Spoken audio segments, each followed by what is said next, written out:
My name is Natasha Williams, and I'm 29 years old. There are moments in life that divide everything into before and after. You don't always recognize them in real time. Sometimes they announce themselves with something as small and as violent as a knock on your door.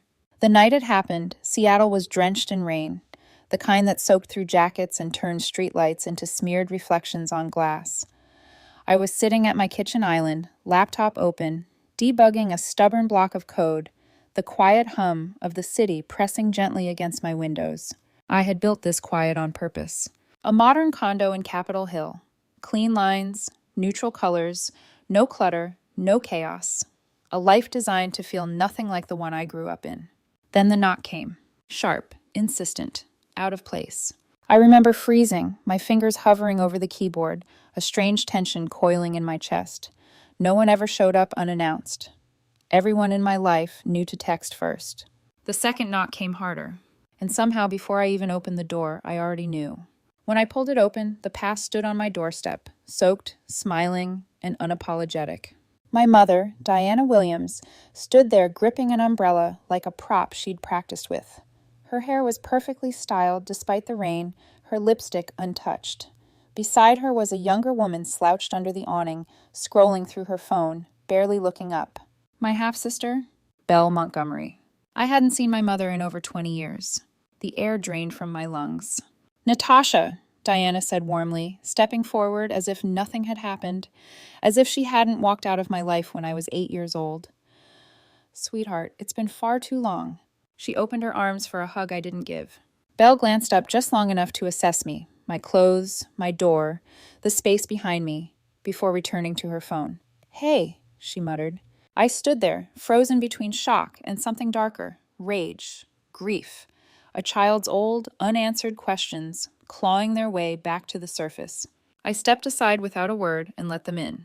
As they crossed my threshold, I felt something precious shift, like a lock clicking open that should have stayed shut. They sat in my living room, my carefully curated space suddenly feeling invaded. My mother's eyes moved constantly, my couch, my shelves, the floor-to-ceiling windows framing a distant glimpse of the Space Needle. Belle dropped onto my couch like she owned it, kicked off her shoes, and rested her feet on my coffee table. No apology, no hesitation. Diana clasped her hands together and smiled. "You've done so well for yourself. I always knew you would." The lie was smooth, practiced. I said nothing. Growing up in Detroit, my world had collapsed early. I was 8 when Diana packed 2 suitcases on a winter evening and left my father and me standing in the doorway of a 1-bedroom apartment that already smelled like failure and cold air. She didn't explain. She didn't look back. My father, Thomas Williams, became everything overnight: provider, protector, emotional buffer.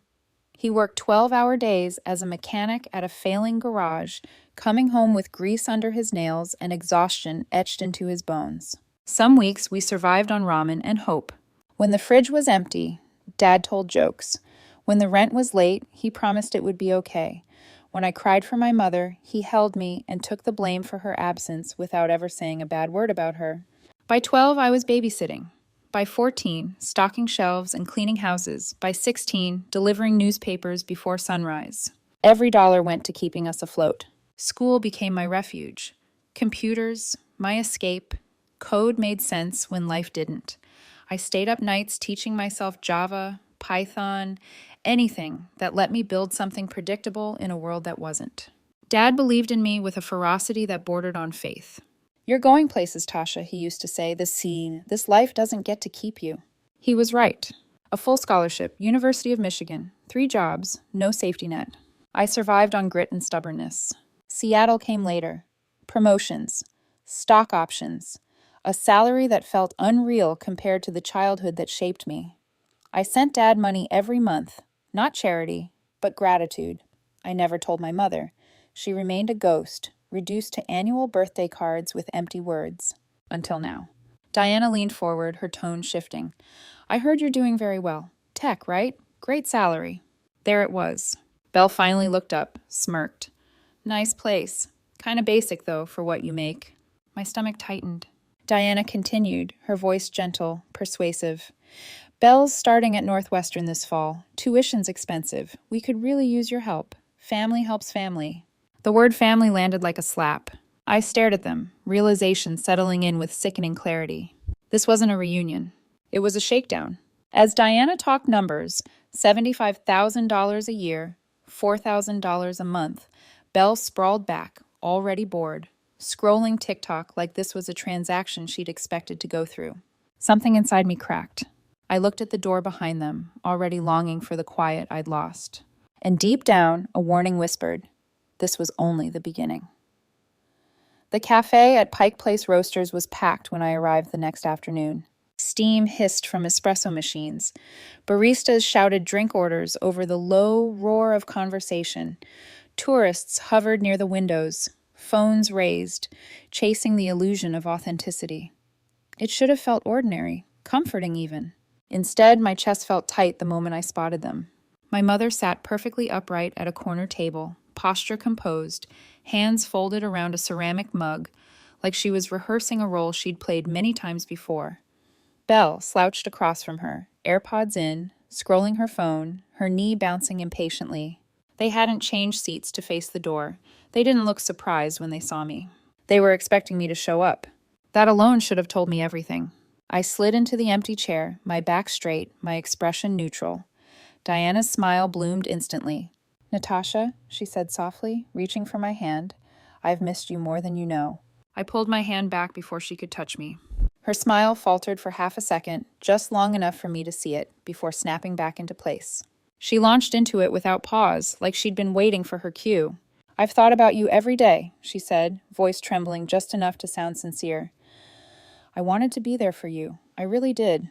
But your father, he made it impossible." There it was. I felt heat rise up my neck, but I stayed quiet. "He kept you from me," she continued, eyes shining with unshed tears. "He poisoned you against me. I tried to call, I tried to visit. He shut me out."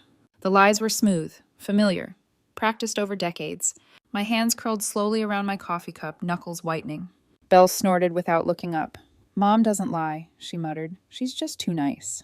I stared at my mother, searching her face for cracks, for guilt, for hesitation.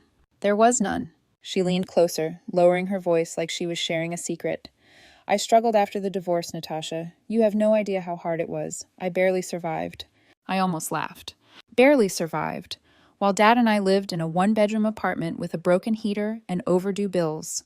While I worked nights at 15. While he skipped meals so I wouldn't have to. But she wasn't done. "Belle's future is everything," Diana said, urgency creeping in. "She deserves a real chance. Northwestern is expensive, and we can't do it alone." Belle finally looked up, pulled one AirPod out.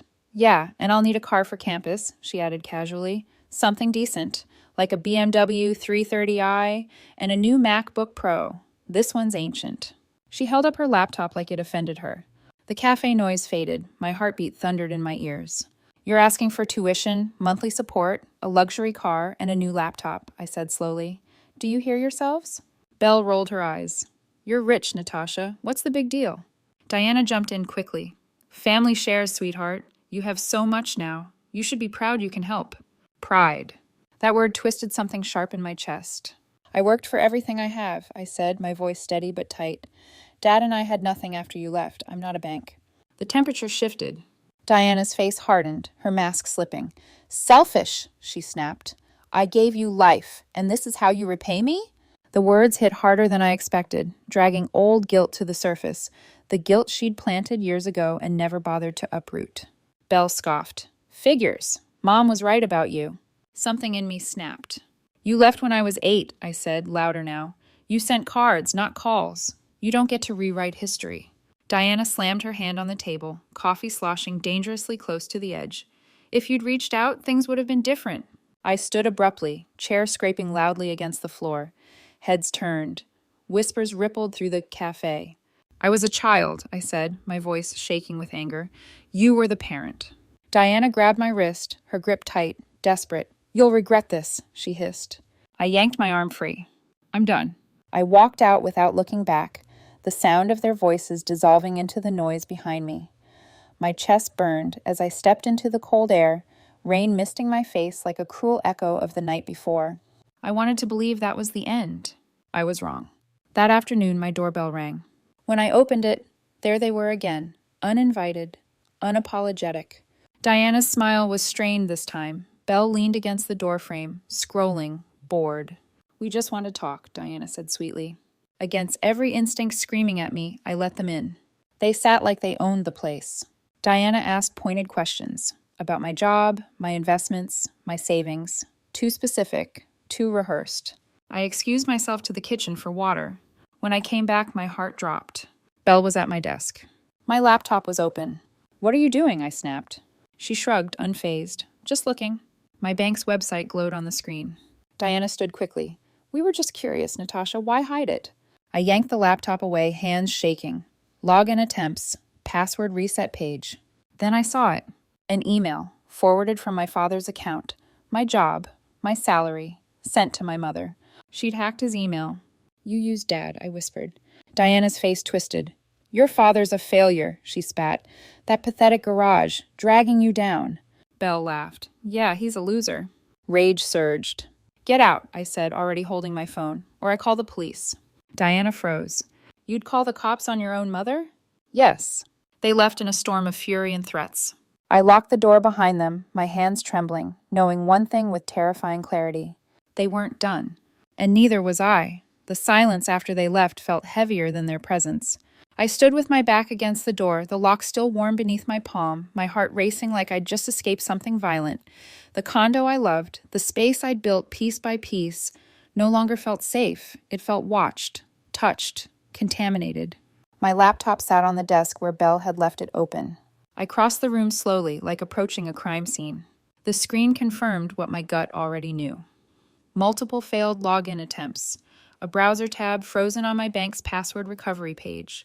Timestamps overlapping with the minutes I'd been in the kitchen. They hadn't come to talk. They'd come to steal. I dropped into my chair and opened my email, fingers trembling as I scrolled. That's when I saw it. A forwarded message from my father's account, sent weeks ago. Detailed. Personal. My job title, my salary, even my bonus structure. My stomach turned. She hadn't just found me. She'd hunted me. The realization hit harder than any insult she'd thrown. My father, careful, proud, fiercely private, would never have shared that information. He'd protected my success like it was sacred, afraid that anyone knowing would use it against me. And my mother had violated that. I picked up my phone and called him immediately. Dad answered on the second ring. "Hey, Tasha," he said warmly. "Everything okay?" The concern in his voice nearly broke me. "No," I said quietly. "It's not." I told him everything. The visit, the demands, the lies, the laptop, the email. There was a long silence on the other end. Finally, he exhaled. I wondered why my email stopped working. My chest tightened. "What?" "Someone changed the password weeks ago," he said. "I thought I messed something up." Anger burned white-hot behind my eyes. "She hacked you," I said. "She used you." He sighed, not surprised, just tired. "That's Diana," he murmured, "always looking for a shortcut." I apologized, even though I didn't know why, for dragging him back into her orbit, for reopening wounds he'd worked so hard to heal. "You don't owe me an apology," he said gently. "I raised you to stand your ground. Do what you need to do." After we hung up, something in me hardened. This wasn't about guilt anymore. This was about protection. The next morning, I contacted Lauren Hayes, an attorney I'd worked with briefly on a contract dispute years ago. She listened without interrupting as I laid everything out. Screenshots, logs, emails, timestamps. When I finished, she leaned back in her chair, eyes sharp. "Natasha, this is serious. Unauthorized access. Attempted financial theft. Harassment." "I want it to stop," I said, "completely." She nodded. "Then we act." The process was brutal in its own way. Statements, affidavits, evidence submission, reliving every moment in sterile legal language. Lauren filed for a restraining order against both my mother and Belle, citing cyber intrusion and credible threat of financial harm. Standing in the courthouse felt surreal. The same woman who'd abandoned me as a child now sat across the room, arms crossed, lips pressed into a thin line of indignation. Belle slouched beside her, scrolling her phone like this was an inconvenience, not a consequence. Diana glared at me when the judge entered. Not remorse, not shame. Entitlement. The judge reviewed the evidence carefully. The email logs, the bank alerts, my sworn statement, my father's testimony. Then he looked up. "Ms. Williams," he said, addressing my mother, "this behavior is unacceptable." Diana opened her mouth, but the judge raised a hand. "The court grants a permanent restraining order," he continued. "You and your daughter are to remain no closer than 500 feet from Ms. Natasha Williams. No contact of any kind." The gavel fell. Just like that, the line was drawn. I should have felt relief. Instead, I felt hollow. 3 days later, my phone buzzed with a security alert. Attempted transfer 15,000. Status blocked. My hands shook as I stared at the screen. She'd tried again. Despite the order, despite the warning. I forwarded everything to Lauren immediately. "She's escalating," Lauren said grimly, "but this helps us. She's digging her own hole." I doubled down on security. New locks, cameras, password changes, biometric authentication. Paranoia became routine. Every sound outside my door made my heart jump. But slowly the attempt stopped.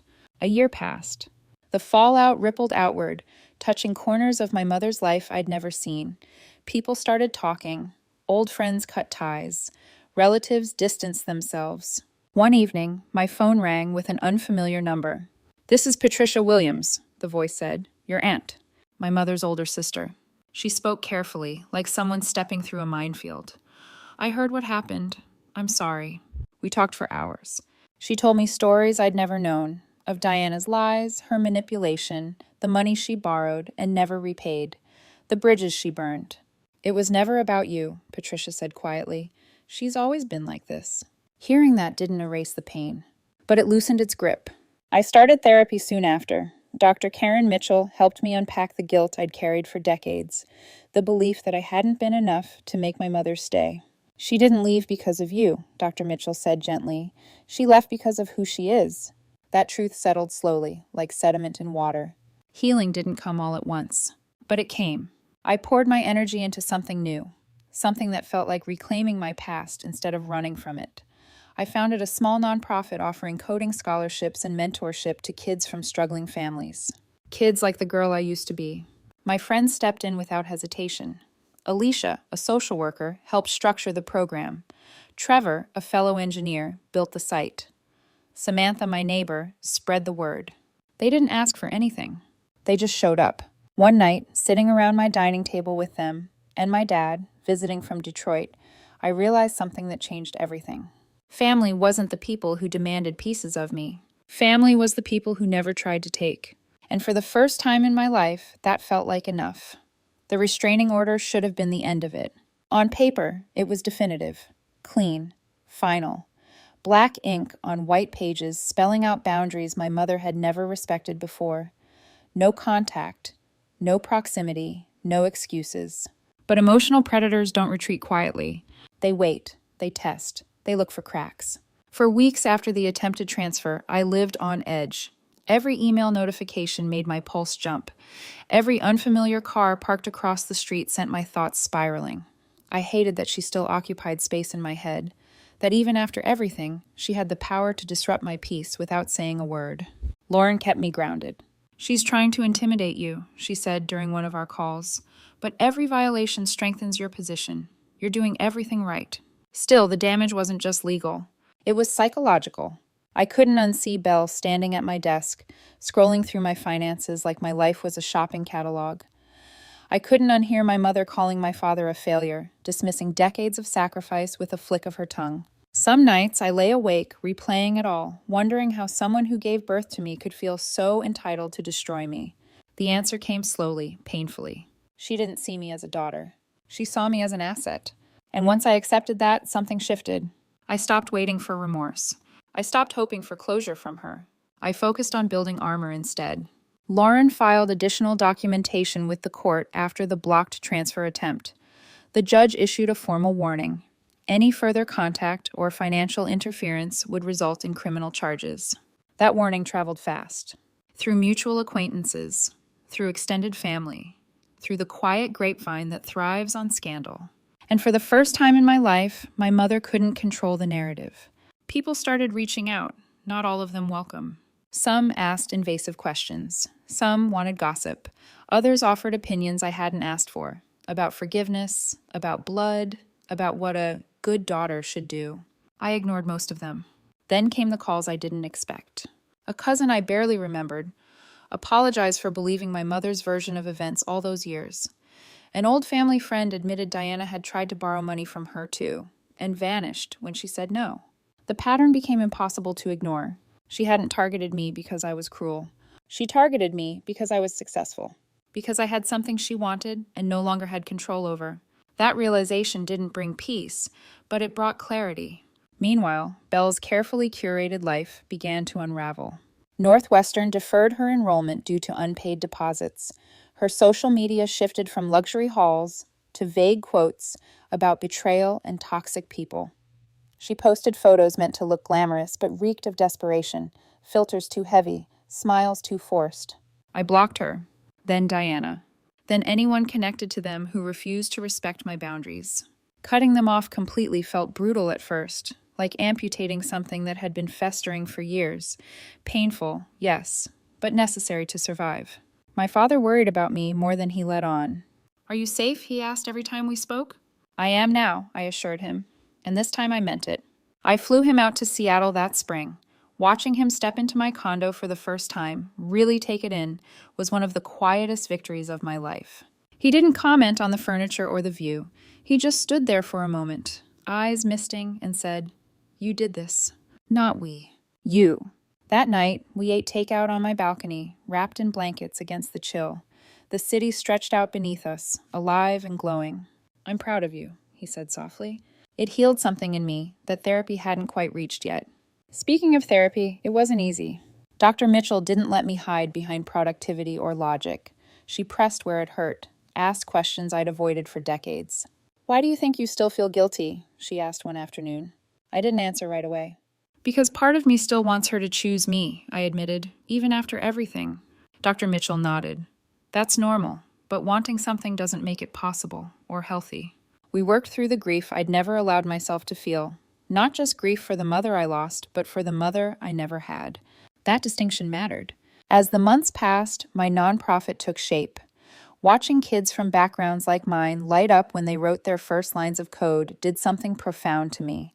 It reframed my story. My past wasn't just trauma. It was fuel.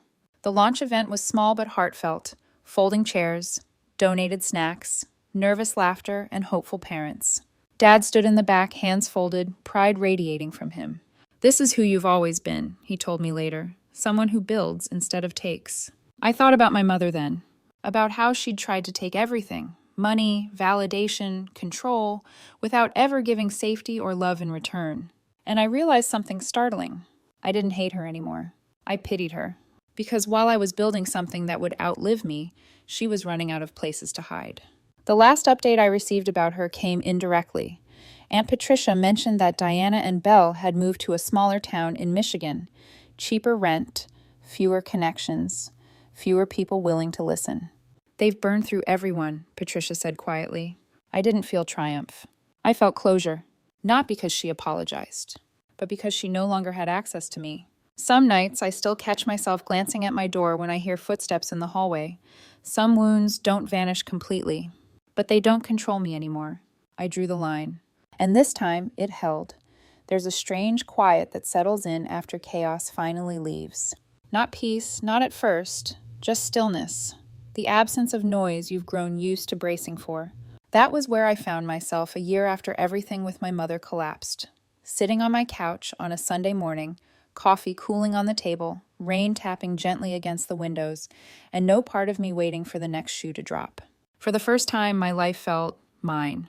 Therapy continued, not because I was falling apart, but because I was learning how to exist without survival mode, dictating every choice I made. Dr. Mitchell once asked me, "Who are you when you're not defending yourself?" The question haunted me for weeks. I'd built my identity on endurance, on achievement, on proving over and over that I was worthy of staying, of loving, of investing in.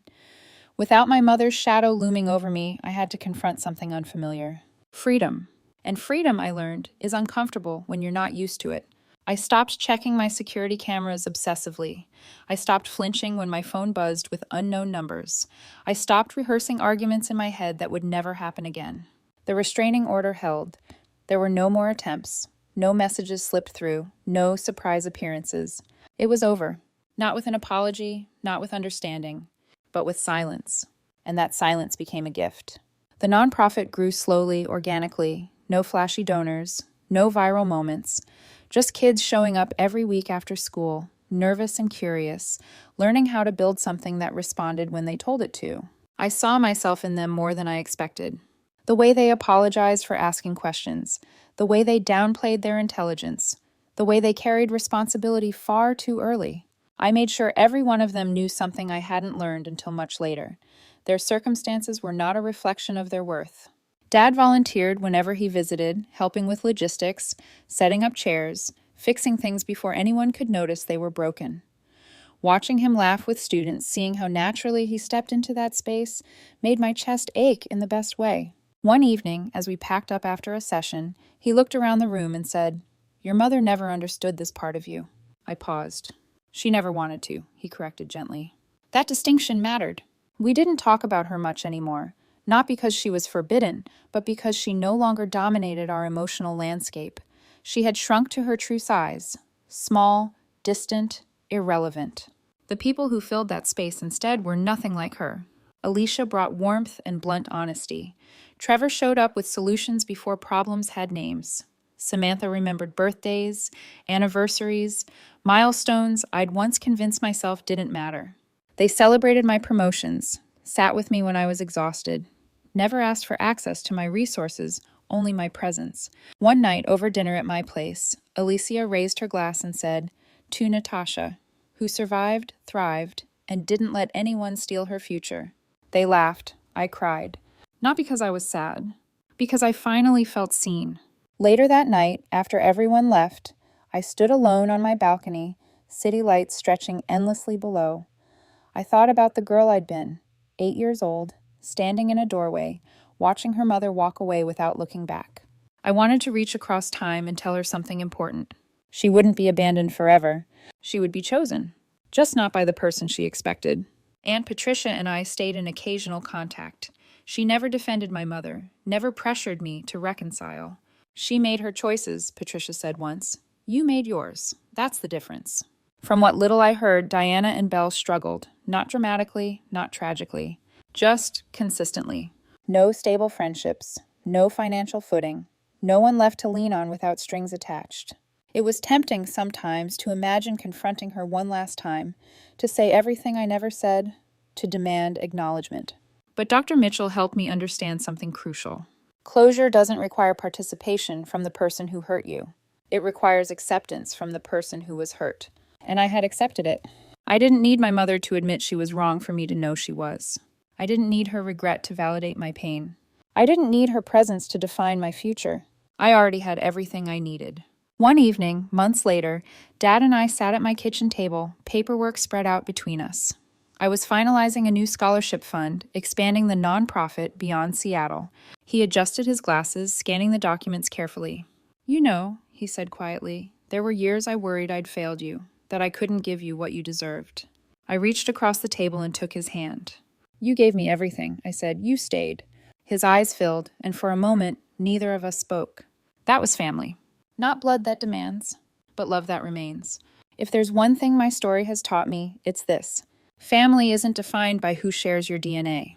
It's defined by who respects your boundaries, who shows up without expectations, who doesn't disappear when things get hard, or reappear when they want something. I built my life from the ground up, not because I was angry, but because I deserved better. And now, standing firmly in the life I chose, surrounded by people who choose me back, I finally understand something that took me decades to learn. Being abandoned didn't break me. It freed me.